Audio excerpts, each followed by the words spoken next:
नैना ने चौंक कर पूछा, क्या हुआ सौरभ, किसका फ़ोन था?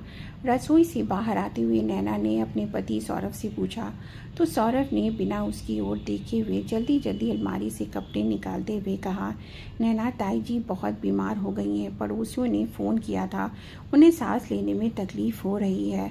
मैंने उन्हें तो बोल दिया कि वह उन्हें तुरंत अस्पताल ले जाएं, पर मुझे भी अभी निकलना होगा। तुम तो जानती हो हमारे सिवा ताई जी का कोई नहीं है। उनके अपने बच्चे तो कभी हुए नहीं और ताऊ जी को गुजरे हुए भी अब कई साल हो गए हैं। और फिर जब मुझे ज़रूरत थी तब ताई जी ने ही मुझे सहारा दिया था। दरअसल सौरभ के माता पिता की मृत्यु हुई तब सौरभ 12 साल का था। एक भयानक कार एक्सीडेंट में उसके माता पिता का साया उसके ऊपर से छिन गया था।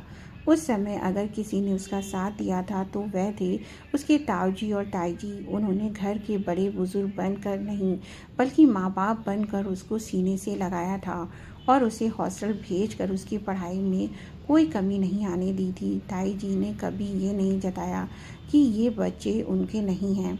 जब उसकी शादी हुई तो सास की जगह उन्होंने ही हर रस्म निभाई थी। तुम्हें याद है ना नैना, हमारी शादी में ताई जी ने कैसी ममता से तुम्हारा सर सहलाया था, कितना प्यार किया था तुमको। सौरभ ने बैग में दवाइयों का डब्बा डालते हुए कहा, कहती थी कि अब मेरी बहू आई है, इस घर में फिर से रौनक आ गई।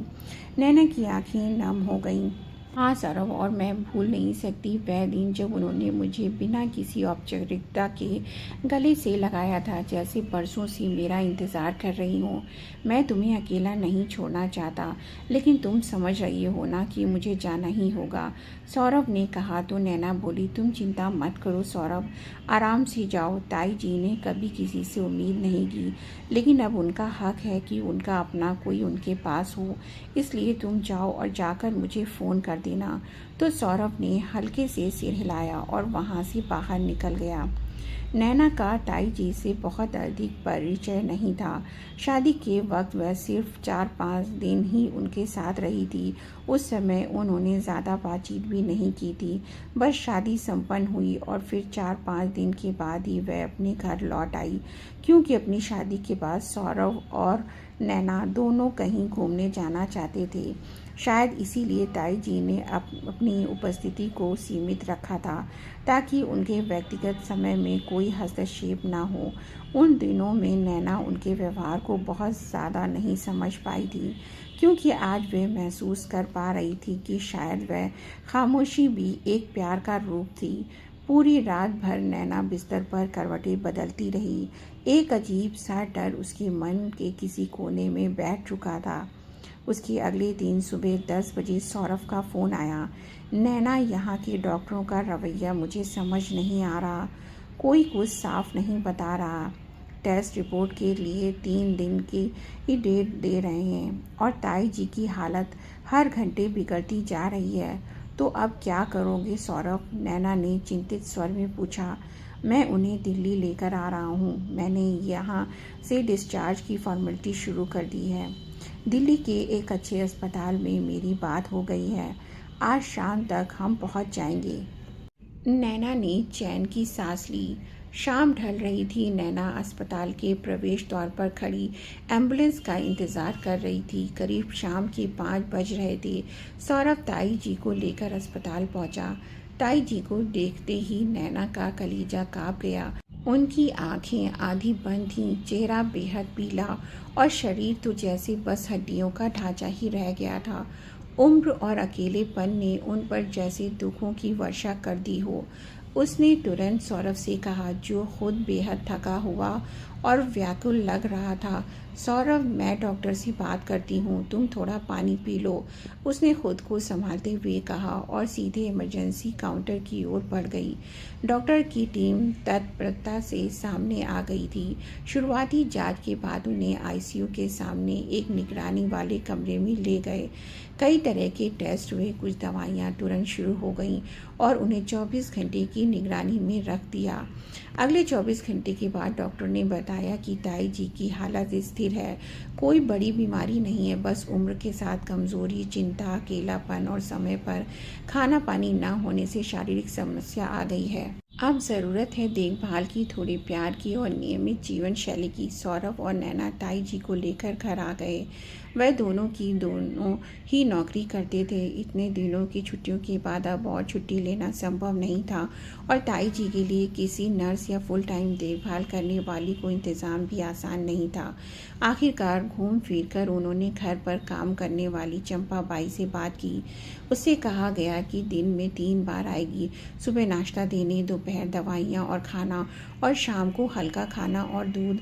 नैना ने यह तय किया कि आज ऑफिस से ब्रेक लेकर ताई जी को फ़ोन करेगी कि ताई जी ने दवाई ली या नहीं, कुछ चाहिए तो नहीं, और अगर आपको कुछ चाहिए तो चंपा को बोलना, कभी अकेलापन महसूस मत करना, हम हैं ना। लेकिन नैना अब पहले जैसी नैना नहीं रही थी, क्योंकि शादी के बाद ये घर उसकी दुनिया था। घर का कोना कोना, हर दीवार उसकी पसंद से सजा था। सौरभ के साथ बिताए गए हर पल की एक छाया यहाँ थी। लेकिन अब ताई जी के आने के बाद जैसे सब कुछ बदलने लगा हो, जबकि उन्होंने कभी कोई टोका टाकी नहीं की, ना ही कोई हिदायत दी, लेकिन उनका मन ही अब बहुत कुछ कहने लगा था। अब नैना सलवार कुर्ता पहनने लगी थी, वह भी दुपट्टे के साथ। जहाँ पहले वह छत पर खड़ी होकर फ़ोन पर आराम से बात कर लेती थी, अब अचानक लगने लगा था कि कोई उसे देख रहा है। टीवी पर अपनी पसंद के गाने सुनते वक्त आवाज़ खुद ब खुद धीमी हो जाती थी। सोफे पर बैठने का अंदाज बदल गया था, अब पाँव समेट कर बैठती थी। शादी के बाद पहली बार उसे यह एहसास हुआ कि ये घर अब सिर्फ हमारा नहीं रहा। उसने सौरभ से कुछ नहीं कहा, क्योंकि वह ताई जी को लेकर वैसे ही परेशान रहते थे। हर बार डॉक्टर की दवाइयों और मेडिकल रिपोर्ट में उलझे रहते, इसलिए वह उन्हें और तनाव नहीं देना चाहती थी। लेकिन सच कहें तो वह जो एक अघोषित आज़ादी थी, वह अब उसे खिसकती हुई नज़र आ रही थी। धीरे धीरे अब ताई जी पहले से कहीं बेहतर दिख रही थीं। अस्पताल से घर लाने के 1 सप्ताह के भीतर ही उन्होंने खुद से चलना फिरना, छोटी मोटी चीज़ें उठाना, अपने नहाने धोने के काम करना शुरू कर दिया था। नैना पूरे मन से इस बदलाव की साक्षी बन रही थी। हर दिन उनके चाय, दवा, हल्के खाने की व्यवस्था करना, उन्हें थोड़ा मुस्कुराता देखने के लिए समय निकालना, ये सब करते हुए वह थकती तो थी, पर मन को तसल्ली भी होती कि बस कुछ ही दिनों की बात है। ताई जी जल्दी ठीक होकर वापस अपने घर लौट जाएंगी और फिर सब पहले जैसा हो जाएगा। उसने मन ही मन कहा। एक शाम की बात है, सौरभ ऑफिस से थोड़ा जल्दी लौट आया था। ताई जी अपने कमरे में आराम कर रही थी और वह दोनों चाय की चुस्कियां लेते हुए ड्राइंग रूम में बैठे थे। सौरभ ने बड़ी सहजता से बात छेड़ी। नैना, मैं सोच रहा था कि अब ताई जी को अपने किशनगढ़ वाले घर में लौटने की क्या ज़रूरत है। इस उम्र में अकेले रहना उनके लिए कितना मुश्किल होगा, और फिर कभी बीमार पड़ गई तो। ये सुनकर नैना ने चौंक कर उसकी तरफ देखा। सौरभ बोलते रहा, उन्होंने हमारे लिए क्या कुछ नहीं किया नैना, मेरी पढ़ाई सब कुछ उन्होंने ही संभाला था। अब हमारा भी कुछ कर्तव्य बनता है, इसलिए अब वह हमारे साथ ही रहेंगी। सौरभ की बातें गलत नहीं थीं, हर बात में सच्चाई थी, ही भावनाएं थीं, लेकिन नैना का मन जैसे अचानक किसी आश्चर्य से भर गया। उसे याद है, जब सौरभ का रिश्ता उसके लिए आया था तो उसके मम्मी पापा ने कहा था कि लड़का अच्छा है, नौकरी करता है, माँ बाप नहीं है, घर में कोई सास नहीं है। ये सुनकर तो नैना के मन में जैसे संतोष की लहर दौड़ गई थी, क्योंकि उसकी सहेली सीमा, जिसकी शादी कुछ महीने पहले ही हुई थी, हमेशा वह अपनी सास के तानों और झगड़ों से तनाव में रहती थी। हर कॉल पर कहती, नैना, सास के साथ निभाना कितनी बड़ी तपस्या है। पति चाहे कितना भी अच्छा हो, पर मगर सास की सोच गलत हो तो सारी खुशियाँ मानो जैसे उन पर ग्रहण ही लगा जाता है। उसकी बड़ी दीदी भी मायके आई तो हफ्ते भर रुक कर जाती। माँ बार बार कहती कि अब लौट भी जा, पर दीदी के चेहरे की उदासी से साफ झलकता कि ससुराल में सास के साथ तालमेल बिठाना कितना कठिन है। नैना ने तब तय कर लिया था कि अगर सास नहीं होगी तो जीवन शांतिपूर्ण होगा। उसने सौरभ के परिवार के बारे में ज़्यादा नहीं पूछा, बस इतनी ही जानकारी उसके लिए काफ़ी थी कि कोई सास ससुर नहीं है, सौरभ अकेला है। लेकिन अब वही डर नया रूप लेकर उसके सामने खड़ा था। सौरभ की ताई जी, यानी कि नैना की ताई, अब वहीं उसके घर में स्थायी रूप से रहने लगी थी। हालांकि उन्होंने अब तक उसे कुछ भी उल्टा सीधा नहीं कहा था, ना कोई टोका टाकी की, ना ही कोई हस्तक्षेप किया। लेकिन समय किसी वास्तविक घटना का मोहताज थोड़ी ना होता है। वह सोचने लगी, क्या ये वही स्थिति नहीं है जिससे वह हमेशा बचना चाहती थी?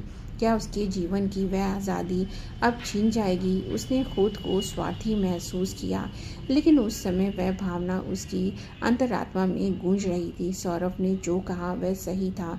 कर्तव्य, प्रेम और परिवार के प्रति जवाबदेही, इससे कैसे भागा जा सकता है? लेकिन नैना के भीतर एक हलचल मच गई थी। क्या ये वही घर है जिसमें उसने अपनी आज़ादी के सपने देखे थे? क्या अब हर सुबह, हर रात, हर निर्णय में एक और परछाई शामिल होगी? उस दिन वह ऑफिस से थोड़ी थकी हुई घर लौटी। बैग रखकर जैसे ही अंदर आई तो उसकी नज़र सबसे पहले एक कोने पर गई जहाँ कपड़े सुखाने वाले स्टैंड पर बहुत सारे कपड़े सूख रहे थे। वह तुरंत रसोई की ओर बढ़ी तो ताई जी एक स्टूल पर बैठी स्टील का गिलास चमका रही थी। तभी नैना लगभग घबराहट के साथ बोल पड़ी, ताई जी, ये सब क्या कर दिया आपने?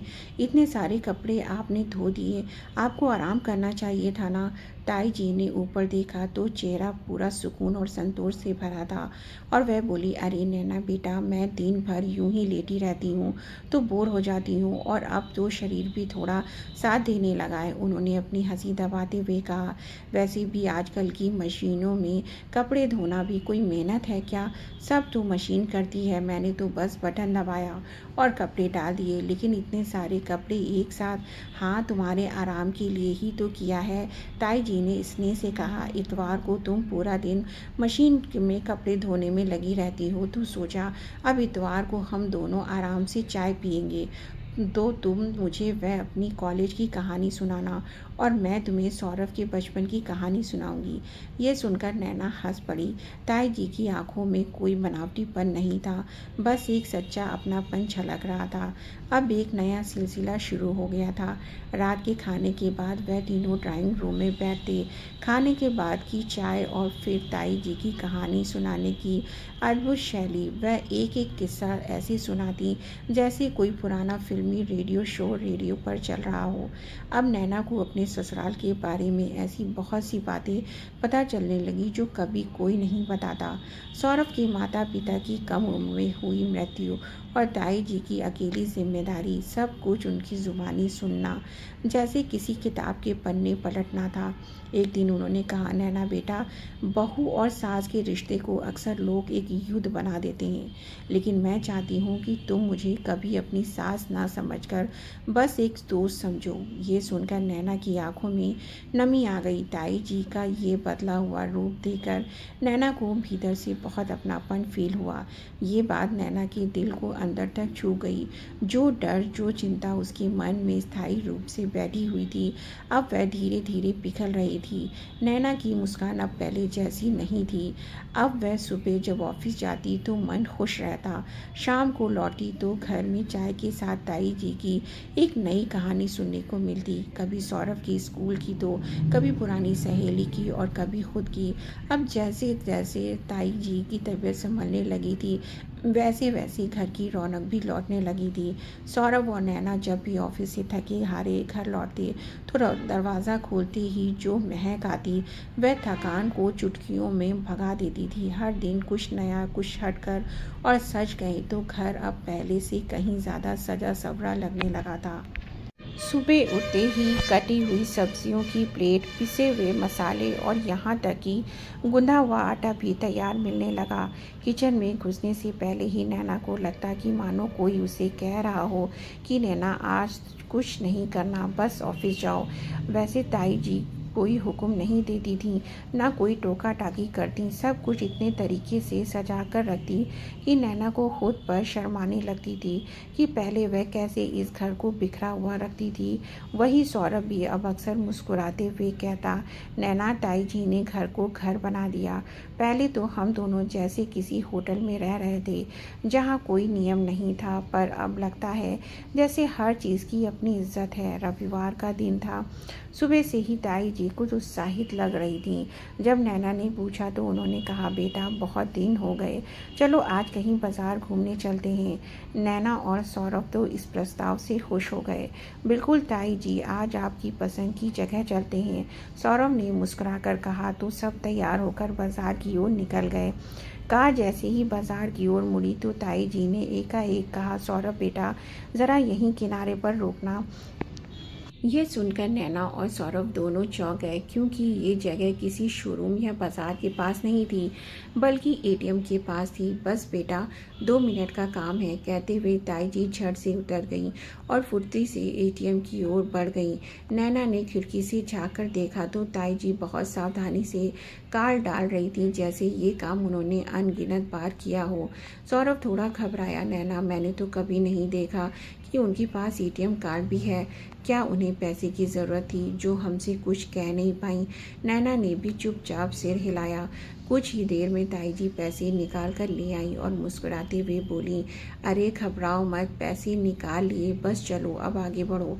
नैना और सौरभ दोनों हैरानी से उन्हें देखने लगे तो ताई जी ने उनकी नज़र भाप ली और खुद ही कहा, हैरान मत हो नैना, जब तुम्हारे ताऊ जी मुझे इस दुनिया में अकेले छोड़कर गए थे तो उससे पहले ही मुझे सब कुछ सिखा कर गए थे। उनके जाने के बाद मुझे लगने लगा था कि पैसों की ज़रूरत कभी भी पड़ सकती है, इसलिए मैं पहले से ही अपना एटीएम कार्ड साथ रखती हूँ, ताकि कभी कोई इमरजेंसी हो तो दूसरों पर निर्भर ना रह सकूँ। और वैसे भी बेटा, इंसान को इतना अपने पैरों पर खड़ा रहना चाहिए, जब तक हम दूसरों के लिए सहारा हैं तब तक ही हमारा जीवन सम्मानपूर्ण होता है। नैना और सौरभ दोनों एक साथ खामोश हो गए। उसी क्षण उन्हें सिर्फ ताई जी की बातें नहीं, उनका पूरा जीवन दर्शन सुनाई दे रहा था। सौरभ ने धीरे से गाड़ी आगे बढ़ाई, फिर थोड़ा देखते हुए बोला, वह तो ठीक है ताई जी, लेकिन अब तो हम हैं ना, आपको पैसे की ज़रूरत क्यों पड़ी? वैसे माफ़ कीजिएगा, हमसे भी भूल हो गई कि हमने आपकी ज़रूरत के बारे में आपसे खुलकर नहीं पूछा। सौरभ की बात सुनकर ताई जी मुस्कुराते हुए बोली, बेटा मुझे पैसों की ज़रूरत क्या है, पर पहली बार अपने बेटे बहू के साथ बाजार जा रही हूँ तो अपनी जेब से पैसे ना हों तो अजीब लगता है। कोई चीज़ पसंद आ जाए और पूछना पड़े, ये ठीक नहीं लगता मुझे, और फिर मैं तो बस अपनी आदत से मजबूर हूँ, आत्मनिर्भरता छोड़ नहीं पाती। इतना कहकर उन्होंने ज़ोर से कहा, चलो भाई देर हो रही है, आज तो कुछ ख़ास करना है। मॉल पहुंचते ही ताई जी तेज़ी से रेडीमेड कपड़ों के शोरूम में घुस गईं। सौरभ और नैना दोनों पीछे पीछे चले। उन्हें लगा कि शायद ताई जी अस्पताल से आने के वक्त के बाद जल्दी में थीं और ज़रूरी कपड़े नहीं ला पाईं, इसलिए वह खुद के लिए कुछ लेना चाह रही हैं। लेकिन जब उन्होंने सीधे क्षेत्र में जाकर जीन्स और शर्ट के काउंटर पर हाथ रखकर कहा, सौरभ बेटा ये वाली ट्राई करो, ये रंग तुझ पर बहुत जमेगा। सौरभ अटकचा गया। अरे ताई जी, आप क्यों खर्च कर रही हैं, मेरे पास कपड़े हैं ना, तो चुपचाप ट्राई कर, जा ट्रायल रूम में और पहन कर दिखा, बहस मत कर। उनका एक सख्त लेकिन स्नेह भरी आवाज़ सुनकर सौरभ हंस पड़ा और चला गया। तभी ताई जी का ध्यान नैना की ओर मुड़ गया और वह एक जीन्स और टॉप उठाते हुए बोली, नैना बेटा ये रंग तुम्हारे चेहरे पर बहुत जचेगा, तुम ट्राई क्यों नहीं करती ये ड्रेस? ये सुनकर नैना हैरान रह गई। ताई जी ये तो जीन्स है, उसने थोड़ी घबराहट में कहा। ताई जी ने मुस्कुराकर कहा, क्यों, क्या तुम जीन्स नहीं पहनती हो? वो ताई जी ऐसी बात नहीं है, मैं तो बस ऑफिस में सूट पहन लेती हूँ। ताई जी मुस्कुराकर पास आई, देखो बहू, आजकल की सब लड़कियाँ जीन्स टॉप पहनती हैं, तुम भी पहनती हो मुझे पता है। नैना हिचकिचाते हुए बोली, हाँ पहनती तो हूँ, लेकिन अब उसकी बात बीच में ही काटते हुए ताई जी बोली, मेरे कारण साड़ी सूट पहन रही हो ना बेटा, मैंने कब कुछ कहा तुम्हें? मैं तो खुद चाहती हूँ कि मेरी बहू खुश रहे, आराम से रहे, मुझे और कुछ नहीं चाहिए, कोई झूठा सम्मान नहीं चाहिए, जो बोझ बन जाए। तुम भी अपने लिए कुछ पसंद करो, मुझे भी तो देखना है कि मेरी बहू जीन्स में कैसी लगती है। नैना अवाक रह गई, आंखों के सामने उसकी पुरानी सोच जैसे झनझना कर बिखर गई कि सास पुराने ख्यालों की होती है, आधुनिकता से दूरी बनाती है। लेकिन ताई जी तो जैसे एक मिसाल थी, पारंपरिक शरीर में आधुनिक सोच का सुंदर स्वरूप। उसने चुपचाप उनके हाथ से कपड़े लिए और ट्रायल रूम की ओर बढ़ गई।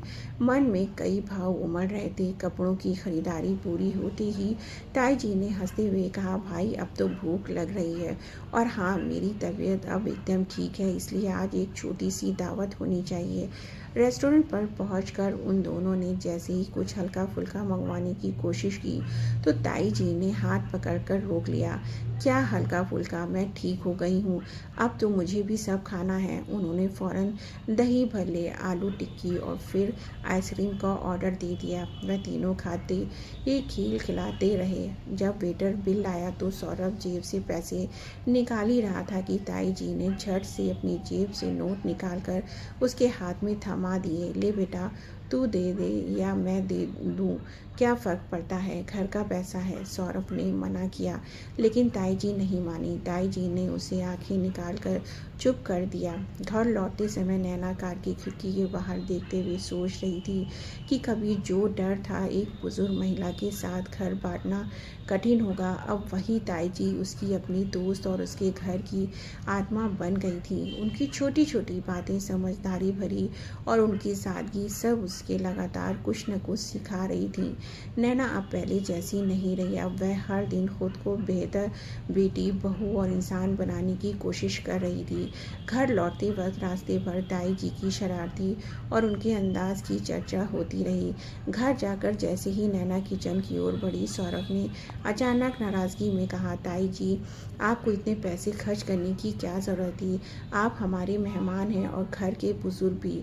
ताई जी ने एक प्यारी सी मुस्कान के साथ जवाब दिया, सौरभ बेटा, अब तो तुम्हारे ताऊ जी नहीं रहे, उनकी पेंशन मुझे ही मिलती है और कोई घर में खर्च करने वाला नहीं है, और मैं अकेली इस उम्र में खुद के ऊपर कितना पैसा खर्च करूँगी। ये बात एकदम सहज ढंग से उन्होंने कही थी, इसलिए सौरभ भी कुछ नहीं कह पाया। अगले दिन से ताई जी रोज शाम को शहर जाने लगी। घर से निकलती तो खाली हाथ जाती, मगर लौटती तो हाथों में सबके लिए कुछ न कुछ लेकर ही आती। कभी तरबूज, कभी फूल गोभी, कभी मिठाई तो कभी आइसक्रीम। ये सब देखकर सौरभ और नैना हंसते हुए कहते, ताई जी, आप हर रोज़ बाजार से लौट कर कुछ न कुछ लेकर ही क्यों आती हैं। तो वह हंसते हुए जवाब देती, बाजार तो लूट कर नहीं लाई बेटा, पर एक आध दिल खुश करने लायक चीज़ ले आई। 2 महीने ऐसे ही खूब अच्छे से गुजर गए। एक सुबह नैना और सौरभ ऑफिस जाने के लिए तैयार ही हो रहे थे कि तभी ताई जी धीरे से उनके पास आकर खड़ी हो गई। सौरभ बेटा, अब मैं बिल्कुल ठीक हूँ, तुम आज शाम को मेरा वापसी का टिकट करवा देना, किशनगढ़ लौटना है। ये बात सुनते ही जैसे समय ठहर गया। नैना और सौरभ ने एक दूसरे की तरफ देखा और लगभग एक साथ बोल उठे, क्या हुआ ताई जी, कहीं कोई परेशानी है क्या, हमने आपको कोई तकलीफ़ दी है क्या। ताई जी ने उनकी आंखों में देखा, फिर प्यार से बोली, नहीं बेटा, परेशानी कैसी, अपने ही घर में कोई ऐसा महसूस कैसे कर सकता है। लेकिन 2 महीने हो गए हैं बेटा, कब तक तुम लोगों पर बोझ बनी रहूँगी। उनका ये शब्द नैना के दिल में जैसे किसी तेज़ चुभन की तरह धंस गया। वह कुछ बोल ही नहीं पाई, बस धीरे धीरे उनके पास जाकर उन्हें गले से लगा लिया। ताई जी, आपने ऐसा क्यों कहा, आप बोझ कैसे हो सकती हैं। नैना के गले लगते ही ताई जी ने उसकी पीठ को थपथपाया और प्यार से बोली, नहीं बेटा, मैं काम की बात नहीं कर रही। आजकल तो हर काम मशीन कर देती है, बटन दबाया कपड़े धुल गए, चटनी मसाला सब मिक्सर कर देता है, साफ सफाई का काम बाई करती है। लेकिन मैं ये सब करूं या ना करूं फर्क नहीं पड़ता, बस एक एहसास है कि जब तक चल रही हूं तब तक चाहती हूं कि दूसरों पर निर्भर ना रहूं। उनके शब्दों में कितना आत्मसम्मान, कितनी गरिमा थी। नैना ने धीरे से कहा, ताई जी, आप हमारी ज़िंदगी का सबसे खूबसूरत हिस्सा बन चुकी हैं। जिस दिन सौरभ ने कहा था कि आप यहीं रहेंगी तो उस दिन मैं घबरा गई थी। मन में ये डर भी था कि मेरी स्वतंत्रता शायद अब सिमट जाएगी। लेकिन सच कहूँ, तब की नैना और आज की नैना में ज़मीन आसमान का फ़र्क है। आज मुझे आपके बिना अपने घर की कल्पना भी नहीं हो पा रही। सौरभ ने भी आगे बढ़कर उनका हाथ थाम लिया। ताई जी, अब आप कहीं नहीं जाएंगी, आपके साथ रहने का हमें सौभाग्य मिला है, इससे बड़ी बात हमारे लिए क्या हो सकती है। किशनगढ़ वाला घर आप चाहें तो ताला लगवा दीजिए या किराए पर चढ़ा दीजिए।